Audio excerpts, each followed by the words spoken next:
미국은 추락하고 한국은 날아올랐습니다. 세계가 정말로 경악한 2016년의 대역전 드라마. 불과 1년 만에 세상이 통째로 뒤집혔습니다.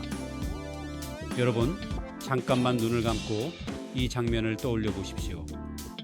2024년 겨울, 대한민국 국회 앞, 대한민국 헌법재판소, 압살을 애는 듯한 추위 속에서도 수십만 명의 시민들이 응원봉을 들고 광장에 섰습니다.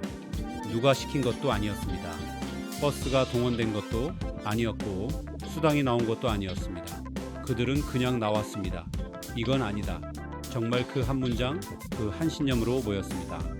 그리고 그 장면을 지켜본 전 세계 민주주의 학자들은 하나같이 같은 말을 했습니다. 저것이 바로 민주주의의 본질이다. 정치 구호 몇 줄이 아니라, 권력의 명령도 아니라, 돈도 아니라 시민 스스로 움직이는 힘. 그게 민주주의의 진짜 심장이라고 말입니다. 자, 이제 눈을 떠보십시오. 2016년 봄 스웨덴 예테보리 대학교 부이뎀 연구소, 전 세계 180개국의 민주주의 수준을 매년 평가하는 이 기관의 수석 연구원 안나 베르크 박사는 올해 보고서 발표를 앞두고 이런 말을 남겼습니다. 코리아 섹션을 쓰면서 저는 2번 멈췄습니다. 이렇게 빠른 반전은 50년 연구 역사상 전례가 없었거든요. 정말 이 한마디가 다 말해줍니다. 그냥 순위가 조금 오른 정도가 아니었다는 겁니다. 그냥 이미지 세탁이 된 것도 아니었습니다. 한때 독재와의 낙인이 찍혔던 나라가 불과 1년 만에 민주주의 회복력의 대표 사례로 불리기 시작한 겁니다. 이건 진짜 어그로용 표현이 아니라 데이터가 찍어낸 현실이었습니다. 그리고 며칠 뒤 국제사회에 또 하나의 소식이 날아들었습니다. 대한민국 시민사회가 2026년 노벨 평화상 후보에 공식 추천되었다는 소식이었습니다. 저는 지난 50년 동안 세계 60여 개국을 다니며 민주주의의 흥망성쇠를 연구해 왔습니다. 필리핀의 피플파워를 현장에서 봤고, 동유럽의 벨벳 혁명을 취재했고, 아랍의 봄이 어떻게 좌절되는지도 제 눈으로 확인했습니다. 정권이 무너지는 장면도 봤고, 시민의 희망이 사라지는 장면도 봤습니다. 그런 제가 오늘은 감히 단언할 수 있습니다. 대한민국은 지금 인류 민주주의 역사에서 가장 드라마틱하고도 아름다운 한 챕터를 쓰고 있습니다. 그리고 이 이야기의 주인공은 멀리 있는 누군가가 아닙니다. 지금 이 영상을 보고 있는 바로 여러분입니다. 이 기적의 시작을 이해하려면 2025년 초로 돌아가야 합니다. 그때 저는 스웨덴 부이뎀 보고서를 받아들고 한참 동안 멍하니 앉아 있었습니다. 보고서에는 이렇게 적혀 있었습니다. 대한민국은 현재 독재화 진행 중 국가로 분류된다. 행정권의 집중, 언론 자유 침식, 사법부 독립성 약화 지표가 지속적으로 하락하고 있다. 솔직히 말씀드리겠습니다. 그 순간 저는 화가 났습니다. 정말 분노가 치밀었습니다. 대한민국이 우리가 하지만 감정을 가라앉히고 데이터를 들여다보니 부정하기가 어려웠습니다. 정말 억울하더라도 숫자는 거짓말을 하지 않으니까요. 민주주의는 이미지로 버티는 게 아닙니다. 겉모습이 아니라 지표로 평가받는 세계입니다. 그리고 그때 한국은 분명 위험 구간에 들어가 있었습니다. 그런데 말입니다. 불과 1년 뒤 2016년 부이뎀 보고서가 나왔습니다. 이번에는 멍하니 앉아있지 않았습니다. 자리에서 벌떡 일어났습니다. 한국은 자유민주주의, 리버럴 데모크러시, 국가군으로 완전 복귀, 세계 22위, 그것도 모자라 보고서 특별 섹션에는 이런 문구까지 등장했습니다. 대한민국은 2025년에서 2026년 사이 가장 주목할 민주주의 회복력 사례다. 이쯤 되면 궁금해집니다. 도대체 무엇이 이 반전을 가능하게 했을까요? 부이뎀 연구소는 핵심 동력으로 3가지를 꼽았습니다. 첫째, 시민의 자발적 집결력. 2024년 말 헌정 위기 상황에서 어떤 외부 세력의 개입도, 특정 정당의 조직적 동원도 없이 수백만 시민이 스스로 광장으로 나왔습니다. 이건 정말 중요합니다. 누가 버스 태워서 데려온 것도 아니고, 누가 밥줄 쥐고 움직인 것도 아니었습니다. 그냥 시민이 시민으로서 움직였습니다. 민주주의 교과서가 말하는 성숙한 민주시민 의식, 그 말이 추상적인 문장이 아니라 현실의 장면으로 찍혀나온 겁니다. 둘째, 헌법적 제도의 작동, 헌법재판소, 검찰, 국회가 각자의 역할을 지키며 기능했습니다. 이 말은 그냥 기관들이 존재했다는 뜻이 아닙니다. 정말 중요한 순간에 제도가 살아있었다는 뜻입니다. 정권이 밀어붙인다고 다 무너지는 게 아니라는 것. 나라의 뼈대가 아직 살아있었고 결정적인 순간에 그 뼈대가 버텨냈다는 뜻입니다. 셋째, 정보의 투명한 유통 SNS와 유튜브를 통해 상황이 실시간으로 공유되었고 시민들은 스스로 진실을 판단했습니다. 정부의 불리한 정보든 논란이 되는 장면이든 숨기고 덮고 묻는 방식이 더는 통하지 않았습니다. 오히려 외부에서 정보를 차단하거나 조작하려는 시도는 디지털 시민들에 의해 즉각 반박되었습니다. 정말로 손안의 스마트폰 하나가 민주주의의 방패가 된 순간이었습니다. 그리고 이 세 가지를 근거로 유럽의 유력 인권 단체 시민지포 휴먼 라이츠는 2026년 노벨 평화상 후보로 대한민국 시민사회를 공식 추천했습니다. 노벨위원회 사무국에 접수된 추천서에는 이런 문장이 담겨 있었습니다. 그들은 총으로 싸우지 않았다. 그들은 응원봉과 스마트폰 그리고 헌법은 국민의 것이라는 믿음으로 싸웠다. 이 문장을 읽는데 정말 눈가가 뜨거워졌습니다. 무장한 혁명이 아니었습니다. 피로 쓰인 쿠데타도 아니었습니다. 누군가를 끌어내리기 위한 폭력이 아니라 헌법을 제자리로 돌려놓기 위한 시민의 의지, 그 싸움의 도구가 총이 아니라 응원봉이었다는 사실. 그 상징성은 진짜 압도적입니다. 이건 그냥 예쁜 장면이 아닙니다. 민주주의가 무너질 때 그것을 다시 세우는 힘이 어디서 나오는지를 보여주는 역사적 장면입니다. 그렇다면 이제 시야를 조금 더 넓혀보겠습니다. 한국의 반전을 제대로 이해하려면 세계 민주주의의 지형도부터 읽어야 합니다.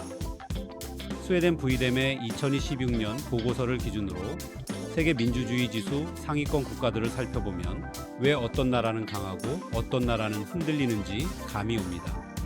그리고 그 이유를 들여다보면 한국이 앞으로 어디까지 올라갈 수 있을지도 보입니다.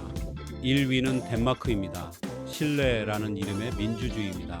덴마크 사람들에게 정치인을 믿느냐고 물으면 놀랍게도 60% 이상이 예라고 답합니다.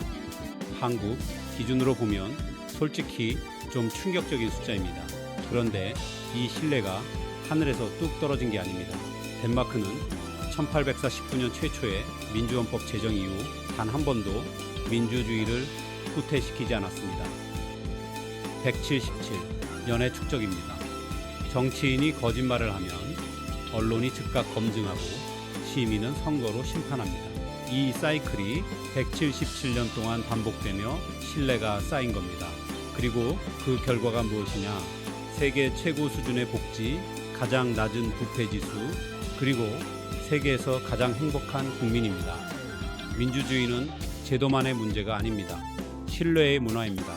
2위는 노르웨이입니다. 석유보다 귀한 언론의 자유를 가진 나라입니다. 노르웨이는 세계 최대 국부펀드를 보유한 나라입니다. 북해의 석유가 그 원천입니다. 하지만 노르웨이 민주주의의 진짜 자원은 석유가 아닙니다. 완벽에 가까운 언론의 자유입니다. 노르웨이에서는 총리도 기자의 날카로운 질문 앞에서 식은땀을 흘립니다. 방송국에 압력을 넣으면 다음 날 그 사실이 일면 머리 기사로 뜹니다. 언론이 살아있으면 민주주의가 산다. 정말 단순하지만 50년 연구가 보여준 가장 확실한 결론입니다. 3위는 핀란드입니다. 교육이 곧 민주주의인 나라입니다. 핀란드 초등학교에서는 미디어 리터러시를 정규 과목으로 가르칩니다. 가짜 뉴스를 가려내는 법, 통계를 비판적으로 읽는 법, 다른 의견을 가진 사람과 토론하는 법. 이걸 초등학교 1학년부터 배웁니다. 그러니 결과가 어떻겠습니까? 핀란드는 전 세계에서 가짜 뉴스에 가장 강한 나라가 되었습니다. 민주주의는 투표소에서 갑자기 완성되지 않습니다. 교실에서 시작됩니다. 4위는 스웨덴, 5위는 아이슬란드입니다. 스웨덴은 세계 최초로 정부 문서를 모두 공개한 나라입니다. 1766년의 일입니다. 미국 독립선언보다 10년이나 빠릅니다. 투명성의 역사가 260년에 가깝습니다. 아이슬란드는 인구 37만 명의 작은 섬나라지만 2008년 금융위기 때 은행가들을 실제로 감옥에 보낸 유일한 나라입니다. 법 앞에 만인이 평등하다는 원칙을 그냥 말로만 외친 게 아니라 진짜로 실행했습니다. 6위는 뉴질랜드입니다. 공감하는 리더십이 민주주의의 DNA가 된 나라입니다. 전 총리저신다. 아더는 2019년 크라이스트 처치 테러 직후 이슬람 복장을 하고 희생자 가족을 안았습니다. 그리고 단 2주 만에 총기 규제법을 통과시켰습니다. 공감하는 리더십, 신속한 결단, 그리고 다양성의 존중. 이 세 가지가 뉴질랜드 민주주의의 핵심입니다. 7위는 코스타리카입니다. 군대 없는 나라의 평화입니다. 코스타리카는 1948년 군대를 헌법으로 폐지했습니다. 그리고 군사비를 교육과 의료에 투자했습니다. 그 결과 중남미에서 유일하게 안정된 민주주의를 78년째 유지하고 있습니다. 방어력 없이 어떻게 안전하냐고 묻는다면 코스타리카의 대답은 분명합니다. 우리의 방어막은 교육받은 시민과 건강한 민주주의 제도다. 여기까지 보면 한 가지 공통점이 보입니다. 민주주의가 강한 나라는 겉으로만 번지르르한 나라가 아닙니다. 언론, 교육, 법치, 시민 참여, 이 기본기가 진짜 탄탄합니다. 그리고 바로 그 대열에 이제 대한민국이 다시 이름을 올리기 시작했다는 것. 그게 지금 이 이야기의 핵심입니다. 8위는 우루과이입니다. 남미의 스칸디나비아라고 불리는 나라죠. 우루과이는 남미 최초로 대마초를 합법화했고 동성결혼을 인정했고 낙태를 비범죄화했습니다. 겉으로 보면 꽤 파격적인 정책처럼 들립니다. 하지만 정말 중요한 건 따로 있습니다. 이 모든 변화가 사회적 합의와 오랜 토론을 통해 이루어졌다는 점입니다. 누가 힘으로 밀어붙인 것도 아니고 반대하는 쪽 입을 틀어막은 것도 아니었습니다. 갈등을 인정하고 차이를 인정하고 그 위에서 합의를 만들었습니다. 의견이 다르다는 사실 자체를 민주주의의 실패로 보지 않는 것, 그게 바로 성숙한 민주주의의 증거입니다. 9위는 스위스입니다. 직접 민주주의의 나라입니다. 스위스 시민들은 1년에 평균 4번 국민투표를 합니다. 국방 예산도, 이민 정책도, 심지어 공무원 월급도 시민이 직접 결정합니다. 듣기만 해도 복잡하고 귀찮아 보일 수 있습니다. 그런데 스위스 사람들은 이렇게 말합니다. 민주주의는 권리이자 의무다. 귀찮은 게 아니라 영광이다. 정말 이 한 문장이 핵심입니다. 민주주의를 편의점 서비스처럼 소비하는 게 아니라 내가 직접 참여해서 굴러가게 만드는 체제로 받아들이는 겁니다. 10위가 아니라 원문에서 이어지는 나라로는 캐나다가 등장합니다. 다양성이 강점이 된 나라입니다. 캐나다는 이민자 비율이 경제협력개발기구 최고 수준이지만 사회통합도 역시 최상위권입니다. 왜 그럴까요? 다름을 위협으로 보지 않고 자원으로 보기 때문입니다. 출신이 다르고 피부색이 다르고 언어가 달라도 그걸 사회를 흔드는 위험 요소로 몰아가지 않습니다. 오히려 그 차이를 나라의 힘으로 바꿉니다. 이건 말처럼 쉬운 게 아닙니다. 정치가 흔들리면 제일 먼저 나오는 게 혐오장사고 분열 어그로거든요. 그런데 캐나다는 그 유혹을 제도와 문화로 버텨낸 나라입니다. 그리고 이제 대망의 22위 대한민국입니다. 저는 이 상위권 나라들을 모두 직접 경험했습니다. 그 나라 시민들과 밥을 먹고 술을 마시고 정치 이야기를 나눴습니다. 그리고 공통적으로 발견한 것이 하나 있었습니다. 바로 자기 나라에 대한 조용하고도 깊은 자부심이었습니다. 덴마크 사람은 목청 높여 자랑하지 않습니다. 그냥 삽니다. 잘 사는 것이 너무 당연하다는 듯이 살아갑니다. 핀란드 사람도 민주주의를 구호처럼 외치지 않습니다. 그냥 실천합니다. 하루하루 일상 속에서 별 대단한 일 아니라는 듯이 해냅니다. 그렇다면 한국은 어떨까요? 저는 감히 말씀드립니다. 한국인은 자신이 얼마나 대단한 일을 해냈는지 아직도 제대로 실감하지 못하고 있습니다. 정말 생각해 보십시오. 1945년 우리는 식민지에서 해방됐습니다. 그런데 불과 5년 뒤 전쟁이 터졌습니다. 나라가 두 동강 났고 서울은 3번이나 주인이 바뀌었습니다. 전쟁이 끝났을 때 1인당 국민소득은 67달러였습니다. 당시 아프리카의 가나보다도 낮았습니다.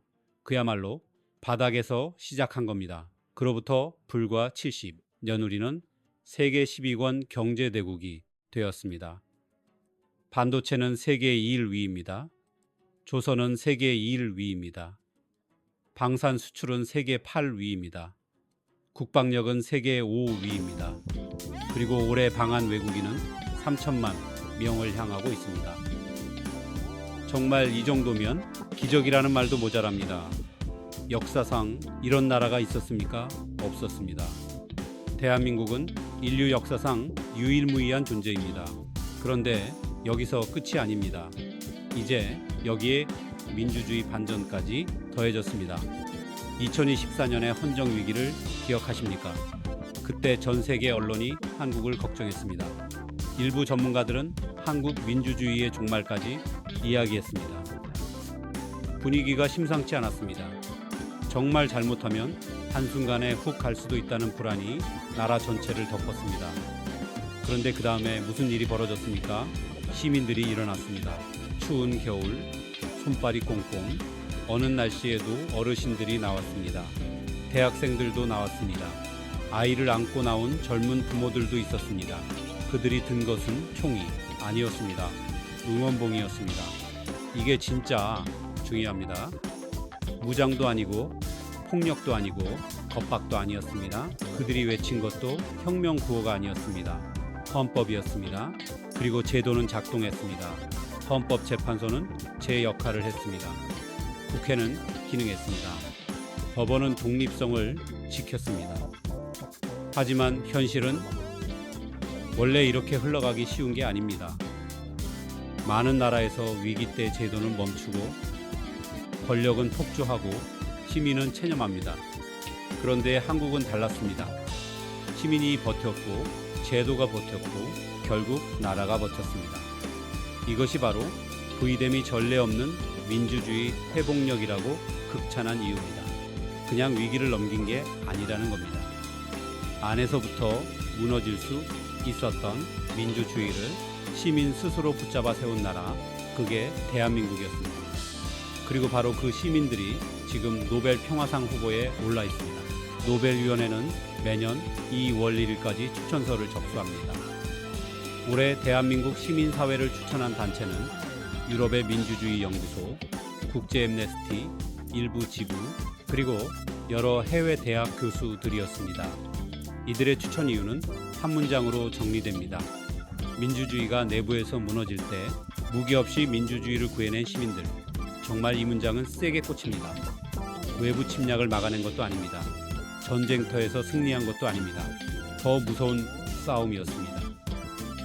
나라 바깥의 적이 아니라 안에서 무너지는 질서를 붙잡아야 했기 때문입니다. 그런데도 시민들은 포기하지 않았습니다. 폭력 대신 헌법을 들었고 증오 대신 참여를 택했고 분노를 체제 파괴가 아니라 체제 수호의 힘으로 바꿨습니다. 이건 진짜 아무 나라나 못합니다. 그리고 바로 그 지점에서 대한민국은 세계 상위권 민주주의 국가들과 어깨를 나란히 하기 시작했습니다. 덴마크처럼 신뢰가 하루아침에 쌓인 건 아닙니다. 노르웨이처럼 언론 자유의 역사가 길었던 것도 아닙니다. 핀란드처럼 어릴 때부터 미디어 리터러시가 완성된 것도 아닙니다. 스웨덴처럼 260년 투명성의 역사가 있는 것도 아닙니다.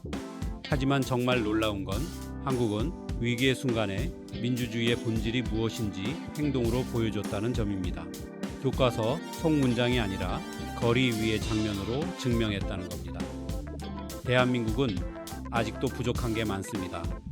불신도 많고 갈등도 많고 정치 피로감도 큽니다. 솔직히 뉴스만 틀면 답답할 때가 많습니다. 하지만 그렇다고 해서 우리가 이뤄낸 것까지 깎아내릴 필요는 없습니다. 정말 냉정하게 봐도 한국 시민사회가 보여준 회복력은 세계적으로도 드문 장면이었습니다. 괜히 V대미 특별 섹션을 할애한 게 아닙니다. 괜히 해외 학자들이 주목한 게 아닙니다.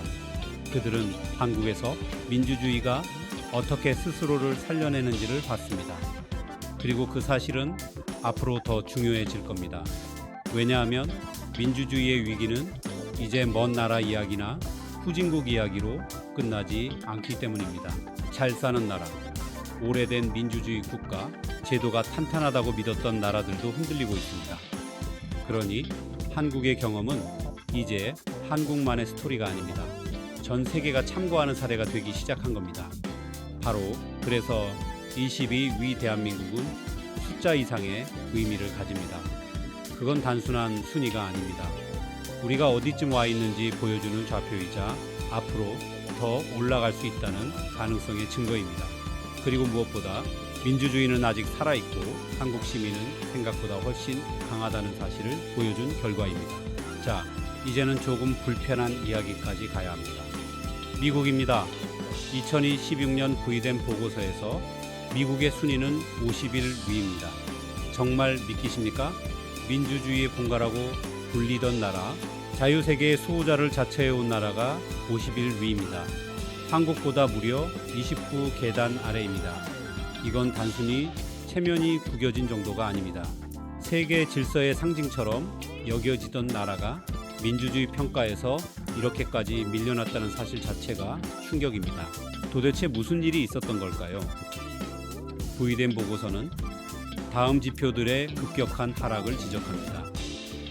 사법부 독립성 지수행정부가 사법 판결에 공개적으로 불복하고 판사를 압박하는 운동이 반복되었습니다. 언론 자유, 지수 특정 언론사를 적으로 규정하고 기자들의 취재를 방해하는 사례가 급증했습니다. 선거 신뢰 지수, 선거 결과에 대한 근거 없는 불복이 반복되면서 미국인 중 자국, 선거를 신뢰한다는 비율이 역대 최저를 기록했습니다.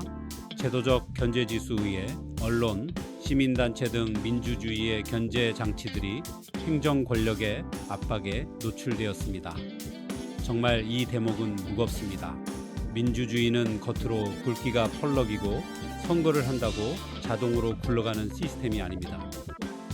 하지만 현실은 많은 미국인들이 그것을 너무 당연하게 여겨왔습니다. 공기처럼, 물처럼 늘 거기 있는 것으로 생각한 겁니다. 그런데 정말 중요한 건 공기일수록 관리하지 않으면 오염된다는 점입니다. 저는 10년 전 워싱턴 DC의 한 세미나에서 로버트 달의 제자라는 미국인 교수에게 이런 말을 들었습니다. 미국인들은 민주주의가 공기나 물 같은 거라고 생각해요. 당연히 있는 것, 그래서 지키려고 노력하지 않죠. 그때는 그냥 인상적인 말처럼 들렸습니다. 하지만 지금 돌아보면 그 말은 거의 예언에 가까웠습니다. 민주주의는 공기가 아닙니다. 정원입니다. 가꾸지 않으면 잡초가 자랍니다. 그리고 미국은 지금 그 대가를 치르고 있습니다. 그런데 역설적이게도 그 잡초를 어떻게 뽑아야 하는지를 전 세계에 보여준 나라가 있었습니다. 바로 대한민국입니다. 이 지점에서 많은 사람들이 묻습니다. 도대체 한국은 무엇으로 이 위기를 버텼느냐고.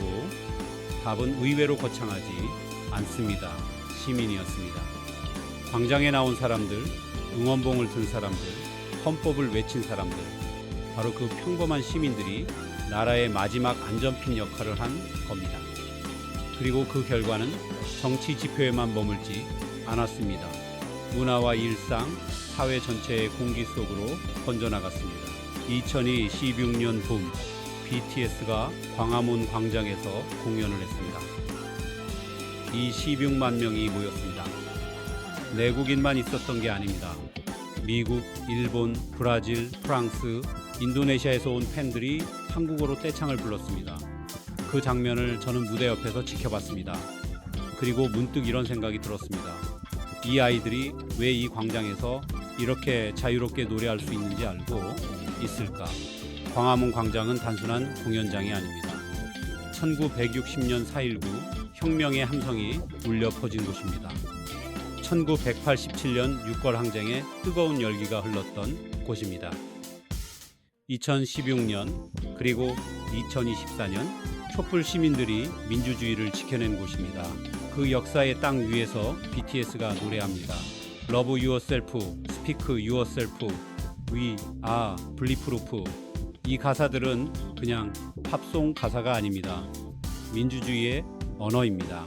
개인의 존엄, 표현의 자유, 두려움 없이 자신을 드러낼 권리, 이런 가치가 보장되는 사회에서만 이런 문화가 자연스럽게 피어날 수 있습니다. K-팝이 왜 세계를 정복했을까요? 많은 전문가들은 퍼포먼스, 마케팅, SNS 전략을 말합니다. 물론 맞는 말입니다. 하지만 정말 중요한 한 가지를 빼놓고 있습니다. K-팝은 자유의 공기를 마시며 자란 예술이라는 점입니다. 1980년대 군사독재 시절 한국 가요를 떠올려 보십시오. 정부가 검열했습니다. 금지곡이 넘쳐났습니다. 예술가들은 자기 언어를 마음껏 쓸 수 없었습니다. 하고 싶은 말을 다 할 수 없었고 표현하고 싶은 감정을 다 내놓을 수 없었습니다. 하지만 그 검열이 사라지고 표현의 자유가 꽃핀 땅에서 BTS가 나왔습니다. 블랙핑크가 나왔습니다. 봉준호 감독이 나왔습니다. 이건 과장이 아닙니다. 민주주의가 K컬처를 만든 겁니다. 그리고 지금 3천만 외국인이 한국을 찾고 있습니다. 그들이 한국에서 발견하는 것이 무엇인지 아십니까? 제가 직접 인터뷰한 외국인 관광객들의 말을 들어보면 더 선명해집니다. 미국 텍사스에서 온 25살 에밀리는 이렇게 말했습니다. 밤 2시에 혼자 지하철 타도 안전해요. 미국에서는 상상도 못해요. 프랑스 파리에서 온 32살 줄리언은 이렇게 말했습니다. 식당에서 큰 소리로 정치, 이야기를 해도 아무도 눈치 주지 않아요. 뭔가 자유로운 느낌인도 문바이에서 온 28 살피아는 이렇게 말했습니다. 여기선 여자가 혼자 여행해도 아무도 이상하게 안 봐요. 이게 진짜 선진국이에요. 이것이 민주주의의 실체입니다. 거창한 구호가 아닙니다.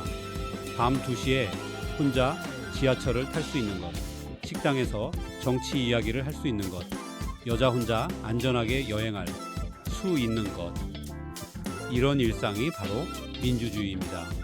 하지만 현실은 많은 사람들이 이런 걸 너무 익숙해서 그냥 넘깁니다. 원래 그런 줄 압니다. 늘 공짜로 주어지는 줄 압니다. 그런데 정말 중요한 건 이런 일상은 누군가 지켜냈기 때문에 가능한 것이라는 사실입니다. 사랑하는 여러분, 저는 50년간 민주주의를 연구하면서 수백 개의 나라와 수만 명의 사람들을 만났습니다. 그리고 그 긴 여정 끝에 오늘 이 자리에서 꼭 고백하고 싶은 말이 있습니다. 저는 한국인으로 태어난 것이 제 인생에서 가장 큰 행운이라고 생각합니다. 물론 우리는 불평도 많습니다. 집값은 비쌉니다. 취업은 어렵습니다. 정치인들 보면 한숨부터 나올 때도 많습니다. 다 맞는 말입니다. 문제가 없는 나라는 세상에 없습니다. 하지만 정말 한 번만 멈춰서 생각해 보십시오. 여러분은 지금 세계 5위 국방력의 보호를 받으며 살고 있습니다. 세계 최고 수준의 의료 시스템을 이용하고 있습니다. 표현의 자유, 집회의 자유, 언론의 자유가 실질적으로 보장되는 나라에서 숨쉬고 있습니다. 그리고 무엇보다 여러분은 2024년 겨울 민주주의가 흔들릴 때 그것을 지켜낸 사람들의 후손이자 동시대인입니다. 그 사람들이 지금 노벨 평화상 후보에 올라 있습니다. 그 사람들이 바로 여러분입니다. 스웨덴의 연구자들이, 유럽의 인권단체들이, 전 세계의 민주주의 학자들이 한국을 주목하는 이유가 있습니다. 그들이 부러워하는 것은 삼성의 반도체만이 아닙니다. BTS의 음악만도 아닙니다. 물론 그것들도 대단합니다. 하지만 그들이 진짜로 부러워하는 것은 위기 앞에서도 무너지지 않는 시민의식입니다. 그건 돈으로 살 수 없습니다. 기술로 만들 수도 없습니다. 정말 오직 역사와 경험 그리고 수많은 사람들의 헌신으로만 쌓아 올릴 수 있는 힘입니다. 미국은 지금 51위입니다.